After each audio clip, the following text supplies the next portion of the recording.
It's easy for us to label our relationship or our marriage as toxic, yet we have no accountability to see how we are the toxicity in a marriage and a relationship with a good man. As women, we are the toxicity in the relationship. Hello, I'm Karen Seitz, and this is the Happy Wife School.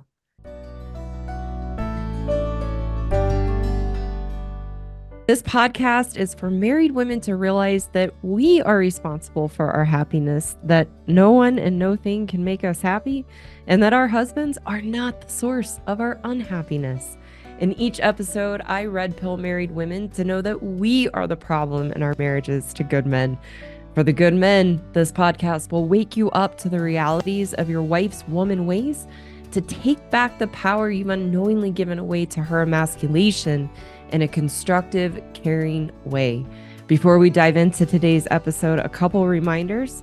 My message is meant for common and usual marital issues. My podcast is not intended for abusive, violent, or compulsive behaviors in a marriage that are threatening or dangerous. Also, please take a second to visit my website and learn more about my courses, which offer solutions for married women and good men. You can find the link in the description below. With all that being said, let's get started.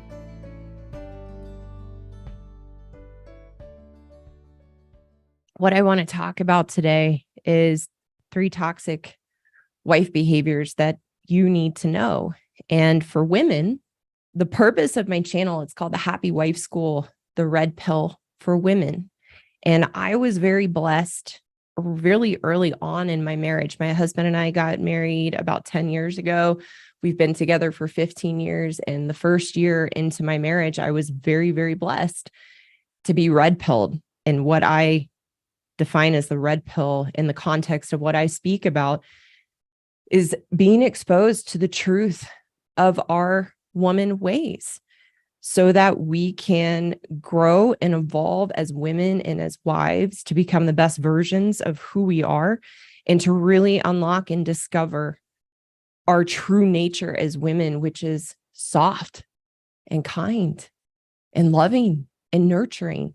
And the behaviors I'm going to talk about today are the very things that mask and disconnect us from truly knowing who we are as women and expressing ourselves as women, as real women in our marriages and relationships with good men.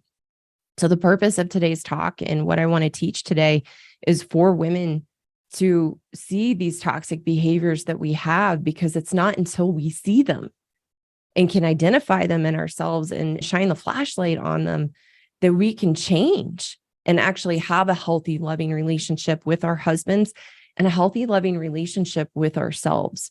My message is for women who want to see that they are the problem in their marriages and they're married to good men that are hardworking, loving, kind, thoughtful. When you think back at the man that you married, that you wanted to spend the rest of your life with, that he was a loving, kind man. And women know whether we are with good men or we are with bad boys or narcissistic men. We know.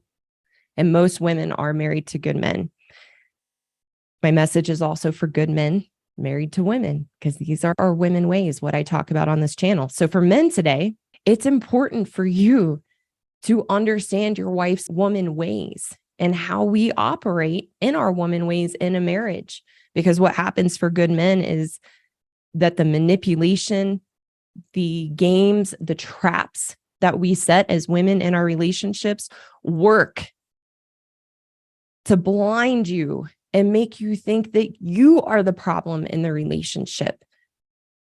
We manipulate you into thinking you are the problem in the relationship. So you have to know these behaviors in your wife so you know what to look for and that you can learn to be grounded in knowing who you are as a good man. So no matter what your wife makes you believe about how you're the problem in the marriage, you can know, nope, that's not me. I know who I am, and what you're saying and what you're telling me and how you're treating me isn't a reflection of me and who I am as a good man.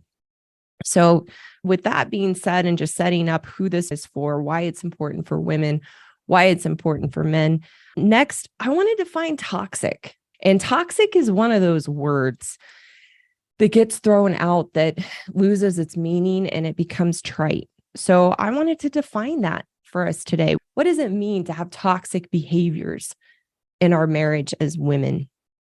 So toxic behaviors are very harmful behaviors that exist in a marriage in a pervasive and insidious way in the marriage. Toxic behaviors are very harmful behaviors that are pervasive and insidious in the marriage.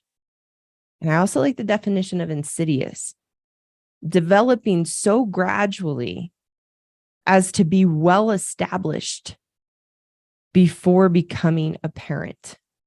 And that's what I had to see about myself and my toxic wife behaviors and toxic woman ways, is they were so insidious and gradually developing through the relationship and well established that it blinded my husband, who is a wonderful man, blinded him to see how I was operating and how I was manipulative in the relationship. And that's what good men need to know, that these behaviors are insidious and they're pervasive. And women, we have to be honest about these behaviors in ourselves and the toxicity that we bring into a marriage and a relationship. It's easy for us to label our relationship or our marriage as toxic, yet we have no accountability to see how we are the toxicity in a marriage and a relationship with a good man. As women, we are the toxicity in the relationship. And I had to see these things about myself again and be red pilled. That's the point of this video today for the women watching, is to be red pilled, to know if you're doing the things that I'm going to talk about, that you have to know your intention is to be insidious and infiltrate the relationship with your manipulation, with your woman ways, not to beat yourself up. The purpose of what I share is not to bash women. It's not to make women bad and wrong. It's to expose us to these things in ourselves so that we are empowered to change. And it's to expose these things to good men so you're validated for your experience. You don't feel like you're crazy, and that you can open your eyes to what's really going on so you can find your strength and confidence to navigate these behaviors in your wife and your marriage in a way where they do not become toxic to you, and so that you are empowered. And women, we have to know these behaviors and not just laugh them off and think, oh yeah, I do that, and make fun of them or laugh at them like we might when we see these things played out in a movie or in a sitcom. What I've had to learn in being red pilled and seeing the truth of my woman ways, seeing these toxic wife behaviors in myself, is that I'm accountable. I'm accountable and responsible for the wiring of me as a woman. When I take accountability and responsibility for these things in myself, it allows me to hold myself to a standard of having character and integrity, to make different choices, to choose to show up in a way where I am the best version of myself. And I'm not letting the wiring of myself as a woman take over and then make excuses for myself. I am accountable to my shortcomings. I'm accountable for and responsible for my shortcomings and limitations as a woman. Good men naturally want to take accountability and responsibility for their shortcomings. As women, we push away accountability. The last thing we want is to take responsibility. But when we do, when we take accountability for these behaviors, that's what allows us to evolve as women and wives, to become happy wives, to become loving and kind, to get to know ourselves as women and really bring that out into the marriage and into the relationship. But if we're unwilling to shine the flashlight on these behaviors and take responsibility and accountability for them, We will continue to be victims, blame our husbands, and never take responsibility and never have self-awareness of these issues and problems within ourselves that are toxic to our marriage and erode the relationship and also erode our husband's sense of being a man and their own strength and confidence in who they are. The umbrella of the toxic behaviors I'm going to talk about today in us as women and as wives is our selfishness as women. As women, we are incredibly selfish and self-centered, especially in our marriages and relationships with men. And there's two sides of the coin to our selfishness. The first is that we are overly focused on ourselves, overly focused on our own wants, needs, and desires. And when we are overly focused on ourselves, the other side of selfishness is a complete lack of consideration of our husbands. Because we become so overly focused on ourselves, we have a total lack of consideration, care, thoughtfulness that is genuine and authentic for our husbands. We create a total world and reality in which everything revolves around us, and we have no capacity to think about our husbands and what could possibly going on for them, what they could possibly be feeling, what they could possibly need in the relationship. And we are very, very self-serving. And that takes place with not being able to consider, again, their needs in the relationship, that they have actual needs, that they're not just there to serve us, and that they have actual feelings that are valid and that matter. But we create this world in which we are the only person that exists in the relationship, and everything must revolve around us. That's the world we create in our marriage. And that selfishness becomes toxic because it leads to a total neglect of our husband's feelings and their needs. It is an extreme self-centeredness. And that selfishness begins to invade and become evasive in the relationship. And that's where it erodes our husband's sense of being a man. It erodes the marriage. And we need to know that our selfishness can be overt or covert. And working with women for almost a decade now, many women know that we are selfish and know that we are incredibly self-centered in our marriage. Then there are other women where the selfishness is more covert because we hide behind the guise and the facade of being caring and doing things for others and thinking of others and putting others before ourselves. It does not, another topic for another time, doesn't come from a genuine kind place. It comes from a place of being nice, which I'll do a video soon on the difference between nice and kind. But if you are a nice woman and you give frequently to others or are thinking of others, it can be difficult for you to see yourself as selfish. I understand. That was more the category I fell in. I had the facade of being very sweet and generous and caring of others, but it was self-serving. And I had to begin to see myself as selfish because I hid it and I couldn't see it. So if you're watching and you're thinking, I don't really know myself as selfish, what I'm going to do in outlining now the three toxic wife behaviors that we have, the umbrella of our toxicity as women being our selfishness. Hopefully, you can see yourself in these toxic behaviors and start to understand how you are selfish and self-centered in your marriage and how that's eroding your husband and your marriage.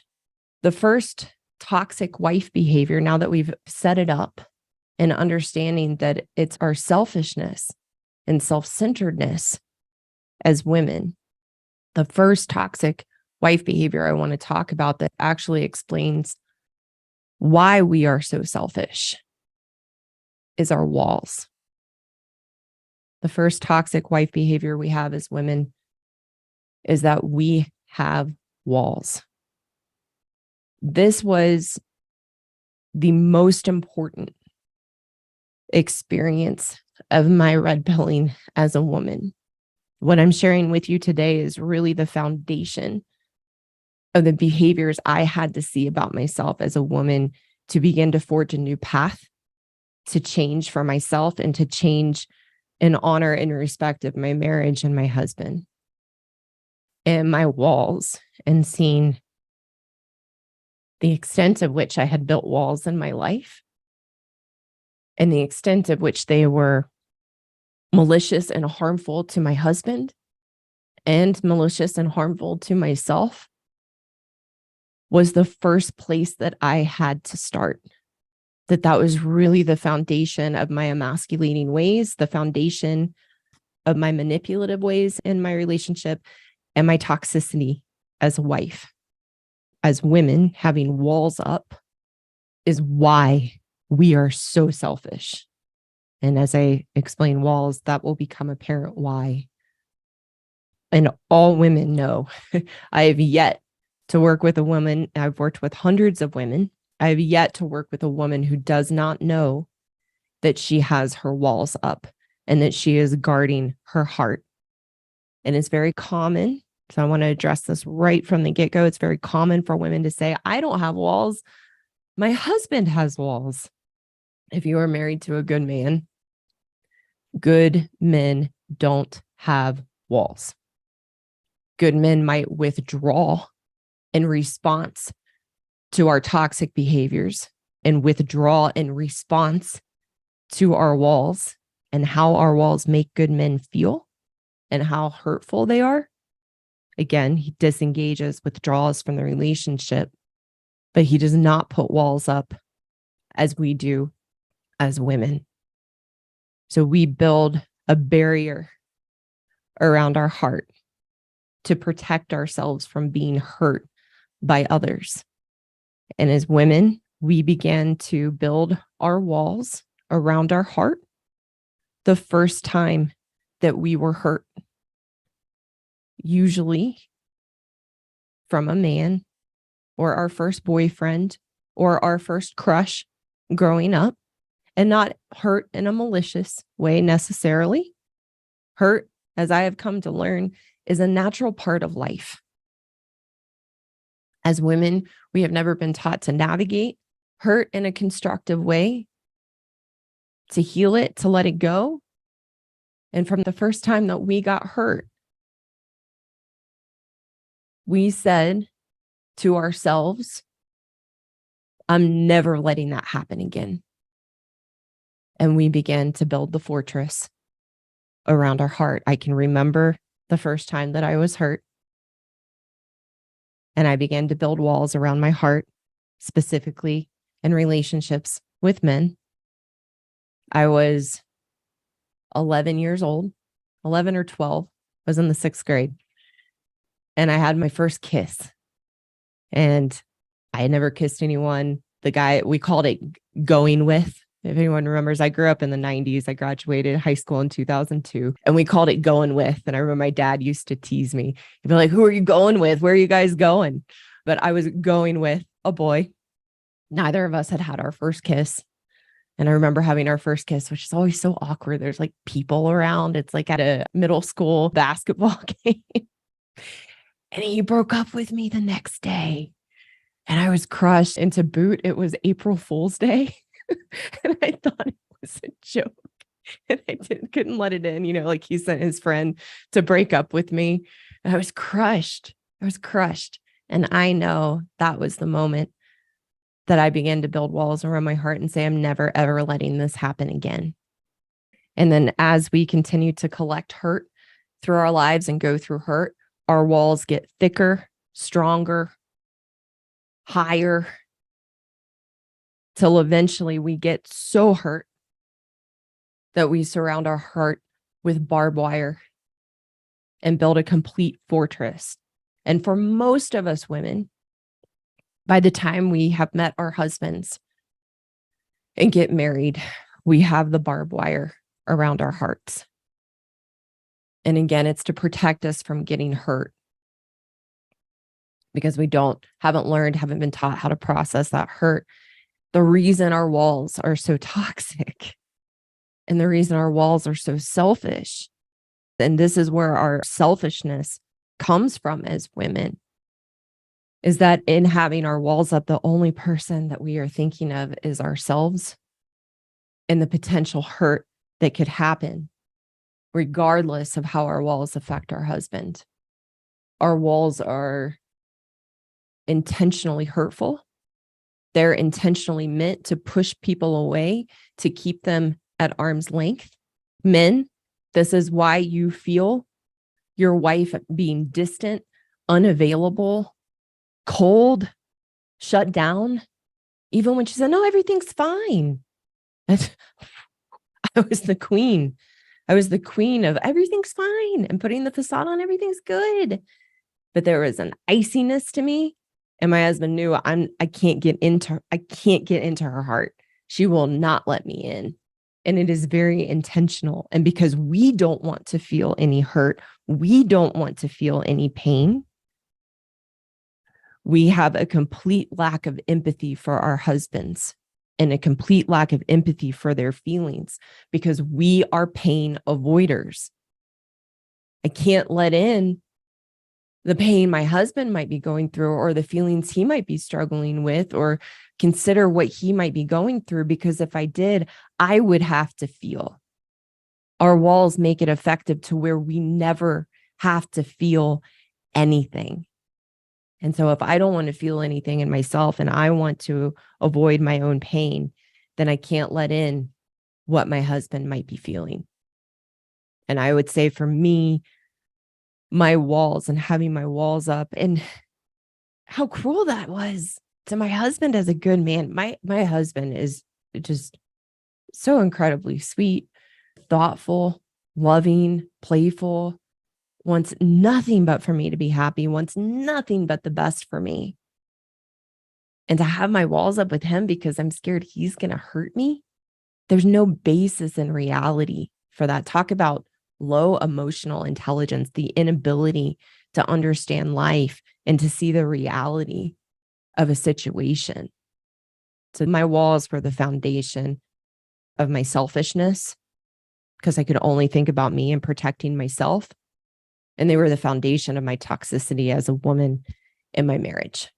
So that's the number one toxic wife behavior. Let's move into number two. And again, these were the core behaviors that I very first saw in myself and being red pilled and seeing the truth of my woman ways. And I was very blessed. Somebody asked, when did you meet your second husband? I'm married to my first husband. We've been together for 15 years. And I was very blessed, again, to be red pilled in my first year of marriage. So I was very blessed and fortunate to turn things around very quickly before things were too late, too far gone, or that I became very selfish and left thinking my husband was the problem. So what I'm sharing today, these toxic wife behaviors are really the foundation of what I had to first see and know in myself as a woman to begin to change and begin to be able to have a healthy relationship with my husband and have a healthy marriage. The second toxic wife behavior that you need to know is being a control freak. Being a control freak. And how I define being a control freak is micromanaging our husband's behaviors so we never have to feel uncomfortable, meaning not in control. I will never, ever forget the moment that I had a reckoning with myself to see the depth of which I was a control freak, especially in my marriage. I was blessed to be red pilled by my mentor, David Cope, who was the first person in all my years of trying to work on myself and first trying to work on myself in therapy, which kept me very stuck in my stories and very stuck in being a victim and blaming. But I met my mentor, David Cope, at a free workshop here in Denver, Colorado. And I was blown away because he was the first person that I had met in a personal growth context to work on myself that helped me see that I was the problem in my life. And that therefore, if I was the problem, I could be empowered to be the solution. And I'm in this workshop. My husband's actually with me. And my mentor asked for a volunteer to really understand what it means to take responsibility. And he asks, and I volunteer. And he asks me, on a scale of 1 to 10, 1 being the least, 10 being the most, how big of a control freak are you? And my husband's sitting next to me, and I see him kind of do this number, like, oh, is he's gonna take her here? Oh my goodness. And I'm sitting here and I don't know, like maybe a 3. And my mentor says, how do you know you're a 10? And the resistance, and that let me know, okay, we're going somewhere I need to go. But I began to see the depth of which I was a control freak, especially in my marriage, especially with my husband, and how much I micromanaged his behavior, who he spent time with, what he wore, how he cut an onion in the kitchen, how he cooked, all the ways I wanted him to work on himself. You've probably heard I was constantly sending him self-help articles, constantly pushing him to go to therapy because I was convinced he was the problem. I was a massive, massive, massive control freak.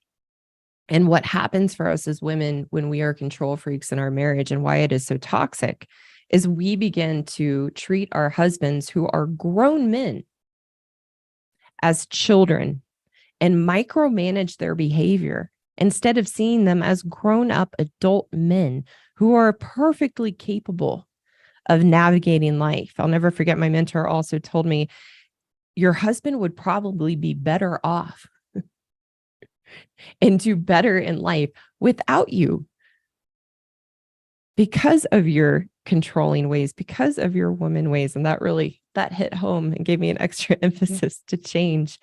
But we're married to grown adult men who are capable of making their own choices, capable of navigating life. Yet we want to control them, and we turn them into children, and we become like their mothers and constantly controlling their every move. And it's all based from a place of having low emotional intelligence, that because as women, we are not in control of our emotional state. We are constantly controlling and micromanaging our husbands so that we never have to have that unhinged emotional state that we carry within ourselves. We never have to have that triggered or exposed. And we want to keep everything just so. Being a control freak is also an expression of having our walls up. Again, we're so tightly guarded that we can't let anything in or don't want anything to happen that could shake up that pain and hurt that we carry within ourselves, or cause us to have to feel any real or perceived made up pain. And so we become control freaks.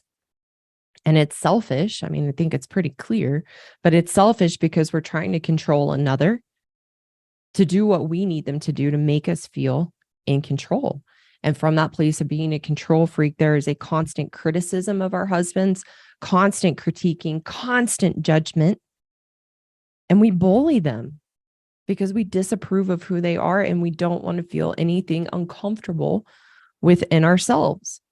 So if you're a woman and you ever wonder why your husband rebels and acts like a child, it's because you're a control freak. And you want to be able to see the selfishness in that, and the toxicity that brings into our marriages. No one likes to be controlled. And it creates a total disconnection and a total toxicity in the marriage. So that's the number 2 toxic wife behavior that I wanted to touch on today, is being a control freak. And this leads to the third toxic wife behavior under that umbrella of selfishness. And this one was a real eye-opener for me of how toxic this behavior is in a marriage and how selfish it is. And that third toxic wife behavior is worry.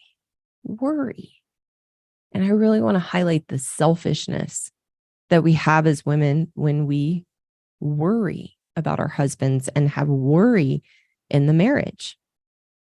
I define worry as a misplaced sense of care and a false sense of care. Because as women, we hide under the guise that when we worry, and specifically and especially in talking about our marriages and with our husbands, we hide under the guise that we worry out of a place of caring about them and caring about their well-being, not wanting them to get hurt. However, it's one of the most selfish behaviors that we have as women and one of the most toxic behaviors we have in our marriage. And this is what I had to learn about myself that was such an eye-opener, is that it's selfish because I'm not worried about the well-being or safety of my husband. I'm worried about the pain I might have to feel or how me and my life might be affected if something happened to my husband. I will also never forget the moment that I recognized how selfish worrying was. It was actually just an aha moment in myself as I had set out on this path of changing these toxic wife behaviors in myself. So my husband used to like to ride his bike to work from a place we used to live many, many years ago. It was like a 2-minute bike ride, totally safe. And he didn't wear a helmet. And I just used to freak out about him not wearing a bike helmet on this 2-minute bike ride to where he worked. And I would nag at him, talk about being controlling. And I had this wake up moment to realize, oh my gosh, I'm not worried about him and what he might go through if, he was hit by a car or a door. What happens a lot here in Denver, especially the metro area, and I'm sure other places too, but someone might open a car door and there's a biker and they don't see them. And I hid under the guise of, well, I worry about that because I don't want him to get hurt. No, I had a wake up moment that, I don't want I want him to wear his bike helmet so I don't have to feel the pain of what I would feel if he got hurt. And that was my aha moment of how selfish worry is. So I just wanted to give some examples of the different things that we worry about with our husbands that is actually quite emasculating because it's not trusting them as grown men. And it's also selfish. So a few things that we worry about as wives and as women, we worry about their health and whether or not they're taking care of their health. We worry about their diet and what they're eating. We worry about them getting hurt or injured doing something perceived as risky, which might be riding a motorcycle. My husband loves mountain sports, so I would worry about him mountain climbing or going on big hikes, not wearing a helmet. We worry about money and our husband's job security. We might worry about their drinking. These are the different things that we worry about. And again, from a place of saying we're worried about their care and well-being, but we're just worried about ourselves. And it really, both of the control freak and that we talked about earlier, and our worry really leads back to our walls and how guarded we are as women to not want to feel any hurt or pain. And that's where our worry comes from. And that I wanted to share that today because that was such an eye-opener to me and what a worrier I was and is still something I have to watch for. So in these 3 toxic wife behaviors, having our walls up, being a control freak, worrying, we have to take responsibility for these behaviors in ourselves as women and how toxic they are to our relationships and marriages. Because here's the thing I've had to learn about myself as a woman. This is in my wiring. And if I'm not aware of these behaviors and the other behaviors that I talk about on the channel, then I can't change. I can't change. And I stay stuck in my own miserableness because what I know about the women that I work with and the kind of woman I am, open-minded women who want to see these things, who want to know that they are the problem, who want a constructive solution, even if it's difficult. And yes, they are out there. Is if I can't see these things and be honest about them with myself, then I can't catch myself in them. What I teach about isn't becoming a perfect woman. Just as men know, it's not about being perfect. We have shortcomings and flaws. Good men have a different set of shortcomings and flaws than us as women. Our shortcomings and flaws as women is exactly what I talked about today, that born from our own selfishness and the walls we build around our hearts and how we inflict that pain in our lives, on our husbands, on other people. I had to know those things about myself so I can take responsibility for them and catch them in myself and hold myself accountable to a level of integrity and character to make different choices in how I show up, or catch myself when I stumble and make a mistake and then apologize and then recommit to continuing to change. I don't know why we're made the way we are, why we're wired. I have my beliefs. I believe God made us this way as women so that we could learn and grow and evolve as women and wives. That's my experience and my belief for myself and my own path. Like I said in the beginning, none of this is to beat ourselves up or make ourselves wrong. It's so we actually have a path to know what we need to work on and then take responsibility. I have to take responsibility for my selfishness. I have to take responsibility for my walls, for being a control freak, for the level of which I can worry if I go unchecked, so that I have an eye on myself and I give myself the option and the choice to show up in a different way. As long as I stayed a victim, as long as you stay a victim and blame and think your husband is the problem, you will stay stuck and run yourself and your marriage into the ground. So the solution for us as women to these 3 toxic wife behaviors, the solution to our selfishness that bears these toxic behaviors that we have, here's the good news. You don't need to work on each of these behaviors independently of one another. We have to recognize that we are unhappy. And how I define unhappiness is not a feeling. It's not an emotion. Being unhappy is having an unhealthy relationship with ourselves as women. And we all know that. If you beat yourself up, if you feel like you're not enough, if you're constantly blaming, if you're constantly criticizing yourself and others, if you feel like you don't know who you are, that's a big one for us as women. If you feel like you don't know who you are, if you feel like you're disconnected from yourself, if you feel an emptiness inside of you, those are all our benchmarks to know that we are unhappy, meaning we have an unhealthy relationship with ourselves. And having an unhealthy relationship with ourselves is the equivalent of having low emotional intelligence, our inability to be in control of our emotional state and perceive the reality of our lives because we're seeing through a lens of our unhappiness and our own unchecked emotional state that churns inside of us. So the solution that I teach and that the path I have taken in my life and teach other women is what I call the journey of happiness. And the journey of happiness is building a healthy relationship with ourselves. The beautiful part about emotional intelligence is that it's a learned skill, so that we all have the capacity to develop high emotional intelligence. Good men naturally have high emotional intelligence because they are problem solvers and they are pragmatic and they look for solutions. As women, we are wired differently. We do not typically look for solutions and go into problem solving mode. And so the beauty of developing high emotional intelligence as a path to becoming happy, having a healthy relationship with yourself, where you feel good about yourself, you like who you are, you know who you are, you're connected to yourself, is that we all have the capacity to take that journey and take that path. And from that place, that's where we begin to have a healthy relationship with our husbands. I'd say the last piece I want to touch on is helping us as women to understand that these toxic wife behaviors have consequences.